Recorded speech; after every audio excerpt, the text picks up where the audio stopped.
خص من شاء بمعرفة الأسماء وأذواقها. وصلى الله تعالى على سيدنا محمد المتحلى بتيجان الكرامات وأطواقها، وعلى آله وأصحابه الذين قامت الملة العوجاء بهم وراجت أسواقها. أما بعد، فأعوذ بالله من الشيطان الرجيم. بسم الله الرحمن الرحيم. ألا له الخلق والأمر. وقال النبي صلى الله تعالى عليه وسلم: لتنقضن عرى الإسلام عروة عروة، كلما انتقضت منها عروة تشبث الناس بالتي تليها، فأولاهن نقضا الحكم،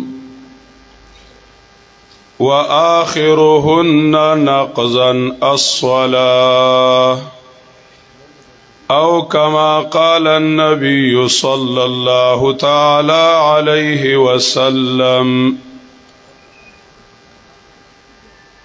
انتہائی قابل قدر و احترام جمعیت اشاعت التوحید والسنہ صوبہ پنجاب کا مجلس شورا اور اس کے اراکین، ان کی خدمات کو اور ان کی محنت کو، اور حضرت قائدنا المحترم حضرت شیخ مد ظلہ العالی کے مدبرانہ صلاحیتوں کو اس اجتماع عام کی وساطت پر ہم سب خراج تحسین پیش کرتے ہیں۔ خصوصاً صوبہ پنجاب کے امیر محترم حضرت شیخ الحدیث صاحب مولانا فرید احمد حقانی اور صدر مقننہ محترم بھائی مناظر اسلام علامہ خضر حیات بکروی صاحب، ان کے خدمات کو خراج تحسین پیش کرتے ہیں۔ اللہ تعالی ان کی محنتوں میں مزید برکتیں ڈالے، اور جو ساتھی خلوص کے ساتھ، محبت کے ساتھ توحید و سنت کی خدمت کرتے ہیں، اللہ تعالی ان کی صلاحیتوں میں برکتیں ڈالے۔ ہم اردو زبان سے تھوڑے گونگے بھی ہیں، پشتو زبان ہے تو کچھ ٹوٹی پوٹی باتیں عرض کر سکتے ہیں۔ حکم کے مطابق چند گزارشات پیش کرتا ہوں۔ موضوع جو منتخب کیا گیا ہے وہ ہے توحید فی الحاکمیت۔ پہلی گزارش قرآن اور حدیث کی روح سے یہ ہے کہ اس کائنات کا حاکم اعلی اور اس کائنات کا بادشاہ صرف اور صرف اللہ تعالی ہی ہے۔ قرآن کریم کے نصوص کو اور صریح آیات کے مطالعہ سے یہ معلوم ہوتا ہے کہ اللہ تعالیٰ نے حکومت کو تقسیم نہیں کیا ہے اور اطاعت کو تقسیم کیا ہے۔ اللہ تعالیٰ نے صاف ارشاد فرمایا ہے: ان الحکم الا للہ، حکومت صرف اور صرف اسی ہی کی ہے۔ اطاعت کے بارے میں اللہ تعالیٰ نے فرمایا ہے: اطیعوا اللہ وَأَطِيعُوا الرَّسُولَ وَأُولِي الْأَمْرِ مِنْكُمْ. لیکن حکومت کے بارے میں اللہ تعالیٰ نے نہیں فرمایا ہے کہ الحکومت الحکم للہ وللرسول ولی الامر منکم. حکومت کے بارے میں جس طرح لا الہ الا اللہ میں حصر ہے اور نفی اور اثبات ہے، اس طرح ان الحکم الا للہ میں حصر اور اثبات ہے. ساری کی ساری حکومت کو اللہ تعالیٰ کے غیر سے نفی کیا ہے اور ساری کی ساری حکومت کو صرف اور صرف ایک اللہ ہی کے لیے ثابت فرمایا ہے. اور اللہ تعالیٰ کی دوسری گزارش، بس مختصر گزارشات پیش کرتا ہوں. دوسری گزارش یہ ہے کہ قرآن کریم کو دیکھ کے اللہ تعالیٰ کی حکومت جو ہے وہ دو قسم کی ہے. ایک حکومتی تکوینی ہے اور ایک حکومتی تشریعی ہے. ایک قسم حکومت اس کائنات میں اللہ تعالیٰ کی پیدائش کی اور اس کی تصرف اور تدبیر کی، یہ حکومتی تکوینی ہے. اللہ تعالیٰ نے اس حکومتی تکوینی میں کسی کو بھی اپنے ساتھ شریک نہیں کیا ہے. قرآن کریم کو دیکھو، الا لہ الحکم. اسی طرح قرآن کریم کو دیکھو، للہ الامر من قبل ومن بعد. اسی طرح قرآن کریم کو دیکھو، الا لہ الخلق والامر لہ ما فی السماوات وما فی الارض للہ ما فی السماوات وما فی الارض. الا لہ الحکم للہ الامر واللہ یحکم لا موقب لحکمہ لا مبدل لکلماتہ. اللہ تعالیٰ کی فیصلوں کو، تکوینی فیصلوں کو کوئی تبدیل کرنے والا نہیں ہے. اللہ تعالیٰ نے ایک حکومت تکوینی کسی کے حوالے نہیں کیا ہے. ثم استوی علی العرش، تخت شاہی پہ آپ ہی قائم ہیں، کسی کے حوالے کچھ نہیں کیا ہے. یدبر الامر، اس ہی کے لیے ہے تدبیر. یدبر الامر من السماء الى الارض. تو حکومتی الہیہ وہ دو قسم کی ہے، ایک حکومتی تکوینی ہے اور دوسری حکومتی تشریعی ہے. قل اللہم مالک الملک تؤتی الملک من تشاء وتنزع الملک ممن تشاء وتعز من تشاء وتذل من تشاء بیدک الخیر انک علی کل شیء قدیر تولج اللیل فی النہار وتولج النہار فی اللیل تخرج الحی من المیت وتخرج المیت من الحی وترزق من تشاء بغیر حساب. من یرزقکم من السماء والارض من یملک السمع والابصار والافئدہ ومن یخرج الحی من المیت ومن یخرج المیت من الحی ومن یدبر الامر فسیقولون للہ. اللہ تعالیٰ ہی کے لیے ہے حکومتی تکوینی. اللہ رب العزت نے دوسری جگہ کسی اور سے اس اختیارات کو نفی فرمایا ہے. والذین تدعون من دونہ لا یملکون مثقال ذرہ، لا یملکون مثقال ذرہ، ان کی کچھ حیثیت نہیں، ملک اور تصرف صرف اور صرف اللہ ہی کے لیے ہے. یہ تصرف تکوینی اللہ تعالیٰ نے اپنے لیے ثابت فرمایا ہے. یہ ہے افعال حاکمانہ اور یہ ہے حکومتی تکوینی، یہ ہے تربیتی تکوینی. یہ قرآن کریم میں اتفاقی حیثیت سے نقل فرمایا گیا ہے. مشرکین سے پوچھو، وَلَئِن سَأَلْتَهُمْ مَنْ خَلَقَ السَّمَاوَاتِ وَالْأَرْضِ لَيَقُولُنَّ اللَّهُ وَلَئِن سَأَلْتَهُمْ مَنْ خَلَقَ السَّمَاوَاتِ وَالْأَرْضِ وَسَخَّرَ الشَّمْسَ وَالْقَمَرَ لَيَقُولُنَّ اللَّهُ قل من بیدہ ملکوت کل شیء وہو یجیر ولا یجار علیہ ان کنتم تعلمون فسیقولون للہ. یہ تکوینی حکومت مشرکین اور موحدین کے درمیان اتفاقی تھی. اس وقت کے مشرکین جو تھے وہ تکوینی حکومت اللہ ہی کے لیے مانتے تھے۔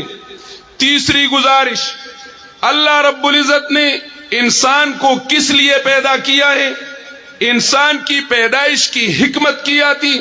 اللہ رب العزت کی حکومتی تشریعی تھی، اللہ رب العزت کی ایک حکومتی اقوال حاکمانہ تھی، اللہ رب العزت کی ایک تربیتی تکوینی کے ساتھ تربیتی تشریعی تھی۔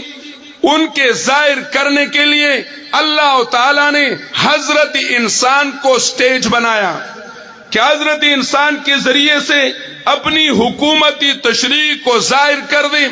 اللہ رب العزت نے فرمایا وَإِذْ قَالَ رَبُّكَ لِلْمَلَائِكَةِ إِنِّي جَاعِلٌ فِي الْأَرْضِ خَلِيفَةً، آپ کے رب نے فرشتوں سے فرمایا انی جاعل فی الارض خلیفہ، کہ میں زمین میں ایک خلیفہ بنانے والا ہوں۔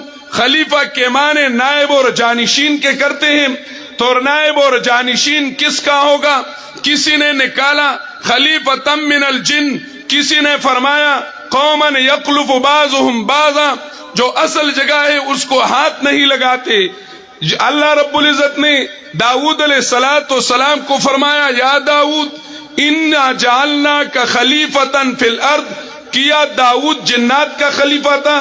کیا داؤد سے پہلے داؤد کا باپ جو تھا، داؤد علیہ السلام کا والد گرامی وہ بادشاہ تھا، اور والد کے بعد داؤد کو خلیفہ بنایا جا رہا ہے؟ نہیں، خلیفہ کا معنی قرآن کریم خود فرماتا ہے فَاحْكُمْ بَيْنَ النَّاسِ بِالْحَقِّ، کہ اللہ رب العزت کے نازل کردہ قانون کے مطابق لوگوں کے درمیان اللہ کی حکومت کو ظاہر کرنے والا۔ انی جاعل فی الارض خلیفہ، میرے فرمان کے مطابق زمین کو آباد کرنا، زمین میں اللہ تعالی کی حکومت قائم کرنا۔ تکوینی حکومت اللہ ہی کے لیے ہے، تو تشریعی حکومت اقوال حاکمانہ کہ یہ کھاؤ، یہ نہیں کھانا، یہ پینا، یہ نہیں پینا، یہ پہننا، یہ نہیں پہننا، یہ بولنا، یہ نہیں بولنا، ادھر بیٹھنا، ادھر نہیں بیٹھنا، ادھر جانا، ادھر نہیں آنا، یہ اقوال حاکمانہ ہے۔ اس کے لیے زمین اور کائنات وہ تیار نہیں تھے۔ انا عرضنا الامانۃ علی السماوات والارض والجبال فابین ان یحملنها واشفقن منها وحملها الانسان، اس کی حکومت کو ظاہر کرنے کے لیے نہ زمین میں وہ صلاحیت تھی، نہ آسمان میں وہ صلاحیت تھی، نہ جبال اور پہاڑوں میں یہ صلاحیت تھی۔ وہ صلاحیت اگر تھی تو حضرت انسان میں تھی کہ انسان اللہ تعالی کی حکومت کو ظاہر کر دے۔ اس کے لیے انسان کی پیدائش کی گئی ہے کہ اللہ رب العزت کی چاہت کے ساتھ، اللہ رب العزت کی پرستادہ پیغمبروں کی حکومت کے ساتھ زمین پر اللہ رب العزت کی حکومت نافذ کرے۔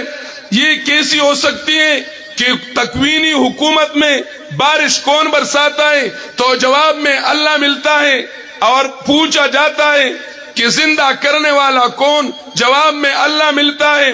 اور جب پوچھا جائے تشریعی حکومت کے بارے میں کہ حکومت کے لیے، نظامی حکومت کے لیے نافذ کرنے والا کون، ان کے لیے حکومت اور ان کے لیے نظام مقرر کرنے والا کون، تو اس میں پارلیمنٹ اور اس میں اکثریت کی جواب ملتی ہے کہ ان لوگوں نے لا تتخذوا الہین اثنین نہیں پڑھا ہے کہ مسجد میں اللہ کی الوہیت ماننی ہے، خالقیت میں اللہ کی الوہیت ماننی ہے، خالق اللہ ماننا ہے، اور جب حکومت کی باری آتی ہے تو اللہ کو چھوڑ کے کبھی اکثریت کے پیچھے لگ جاتے ہیں، کبھی ڈیموکراسی کے پیچھے اور کبھی تھیوکراسی کے پیچھے، کبھی اور کراسی لائی جاتی ہے، کبھی جو ہے صوفیزم لایا جاتا ہے۔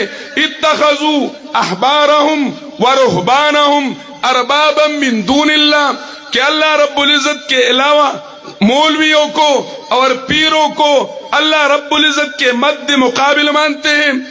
یوسف علیہ السلام کی فرمان کو ان لوگوں نے بھول چکے ہیں۔ ارباب متفرقون خیر ام اللہ الواحد القہار.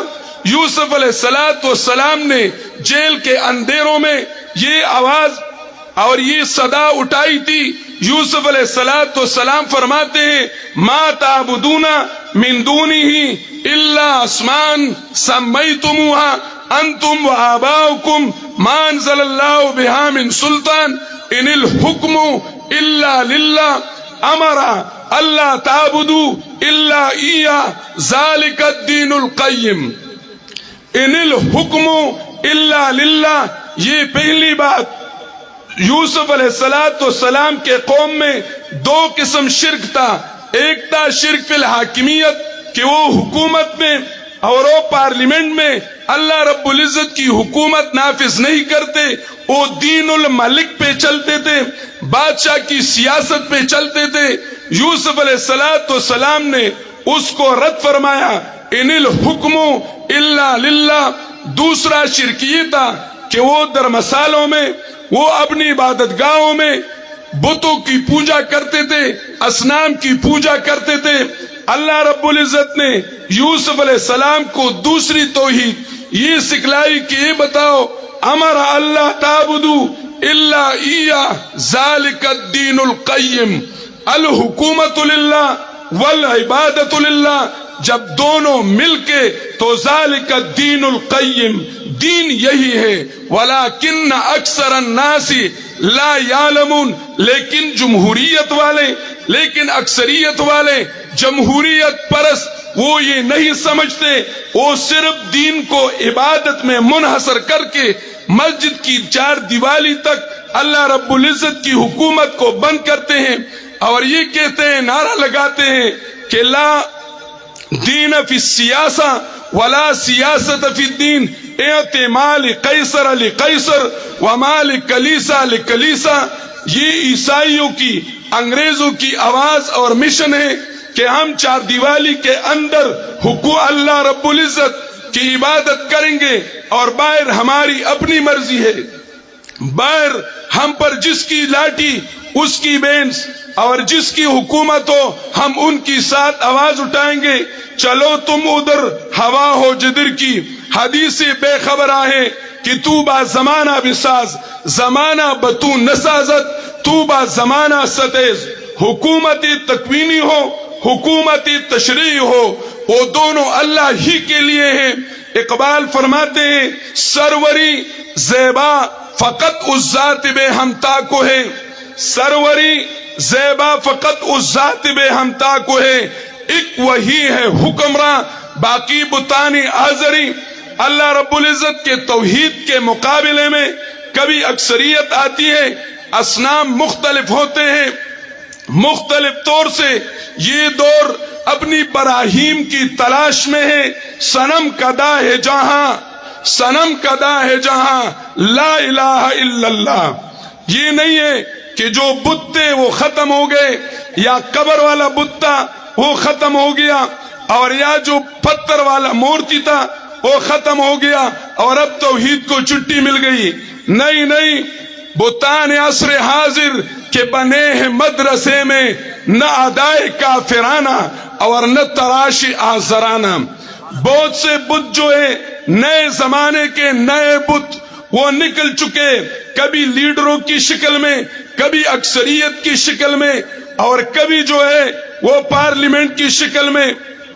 مختلف طریقوں سے مسلم نے بھی تعمیر کیا اپنا حرم، اور مسلم نے بھی تعمیر کیا اپنا حرم، اور تہذیب کے آزر نے تو رسوائے صنم. اور مختلف طریقوں سے بت نکل چکے ہیں.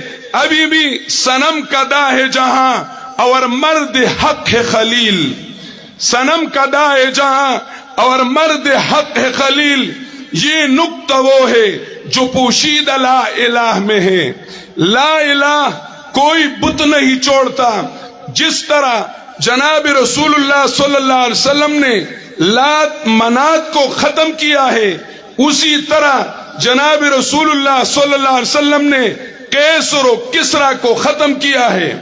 جناب رسول اللہ صلی اللہ علیہ وسلم نے فرمایا ہے ہلاکہ قیصر ولا قیصر بعدہ وہلک کسرا ولا کسرا بعدہ. اور جناب رسول اللہ صلی اللہ علیہ وسلم کا مشن مبارک وہ یہی تھا کہ اللہ رب العزت کی غلامی کے سوا کسی اور کی غلامی نہیں. لنخرج العباد من عبادت العباد الى عبادت رب العباد. غلامی صرف اور صرف اللہ ہی کے لیے ہے، عبادت اور حکومت صرف اور صرف اللہ ہی کے لیے ہے. جب نظام حیات میں، نظامی زندگی میں الحکومت للہ کی صدا نہ ہو، الحکومت للہ کی آواز نہ ہو، تو جو مسجدوں والا توحید ہے وہ بچ نہیں سکتا. جو عقیدے کا پکا موحد ہے وہ جب نظام کا آواز نہ لگائے ان کی توحید بچ نہیں سکتی. ان کی وہ قبروں کی جو ان نے شرک کا رد کیا ہے ان کی حفاظت نہیں ہو سکتی. نظام ایسا ہے، الملک والحکومت والنبوت توامان، الملک والنبوت توامان. حکومت اور نبوت ایک دوسرے کے ساتھ ملے ہوئے ہیں، جڑوا بچے ہیں، ایک کا بغیر دوسرے کے. شریعت بغیر حکومت کے، نبوت بغیر حکومت کے، بغیر پاسبان ہے، وہ ضائع ہو جائے گا. اور اسلام زندہ باد، خلافت خلافت، جمہوریت جمہوریت، اسلام. ہاتھوں کو لہرا کر اپنی غیرت ایمانی کا مظاہرہ کرے. اسلام اسلام، اشاعت التوحید و سنت، جمہوریت، خلافت راشدہ. رب کی زمین پر، رب کی زمین پر اسلامی نظام کے لیے تیار ہے. اسلامی نظام کے لیے رب کی زمین پر اسلام، خلافت راشدہ، جمہوریت، نعرہ تکبیر، اکابرین اشاعت التوحید و سنت، اسیر اسلام مفتی مرتضی عامر صاحب، امیر مرکزیہ شیخ القرآن مولانا محمد طیب طاہری صاحب، مولانا اسلام علامہ خضر حیات بکروی صاحب، اکابرین اشاعت التوحید و سنت، اسلام، خلافت راشدہ، رب کی زمین پر، رب کی زمین پر جمہوریت جمہوریت. اسیر اسلام مفتی مرتضی عامر صاحب زندہ باد. نعرہ تکبیر. توحیدیوں کا مجمع ہاتھوں کو بلند کر کے بات دیجیے. نعرہ تکبیر. پوری جرأت کے ساتھ اللہ کی تکبیر کا نعرہ بلند کیجیے. نعرہ تکبیر. تاج تخت ختم نبوت، اکابرین اشاعت التوحید و سنت، مسلک اشاعت التوحید و سنت، مشن اشاعت التوحید و سنت. نعرہ تکبیر. نعرہ تکبیر. اسلام اسلام. نعرہ تکبیر. بس آخری گزارش پیش کرتا ہوں، الحکومت للہ، اس آواز کا نعرہ لگانا یہ لا الہ الا اللہ کا تقاضا ہے. لا الہ الا اللہ جس طرح صنم پرستی، گور پرستی، قبر پرستی پہ ضرب کاری لگاتی ہے، اسی طرح لا الہ الا اللہ جو ہے وہ لا الہ الا اللہ لیڈر پرستی پر، اکثریت پرستی پر، فرعونیت پر، نمرودیت پر، اس سب پہ ضرب کاری ہے. ساری زندگی میں اللہ تعالی ہی کا ماننا اور اللہ تعالی ہی کا ہو جانا، یہ توحید کا نام ہے. اور یہ توحید کی تقاضا ہے کہ توحید جو ہے مسجد میں بھی ہو، توحید جو ہے وہ بازار میں بھی ہو، توحید جو ہے وہ پارلیمنٹ میں بھی ہو، توحید جو ہے وہ تانا تحصیل اسپتال اور کچہری میں بھی ہو. ساری جگہ آواز ہو الا لہ الخلق والامر، صرف اور صرف آرڈر اور حکومت اسی ہی کی چلتی ہے۔ یہ انسان کی پیدائش کی راز کہ انی جاعل فی الارض خلیفہ، میں زمین میں اپنی حکومت چلانے والا اور اپنی حکومت کو نافذ کرنے والا وہ جو ہے وہ پیدا کرنے والا ہوں۔ یہ ہماری ذمہ داری ہے، اشاعت التوحید و سنت کی ذمہ داری ہے کہ ہم توحید اور سنت کو لے کے ساری دنیا کو توحید اور سنت پہ لائیں گے انشاءاللہ الرحمن۔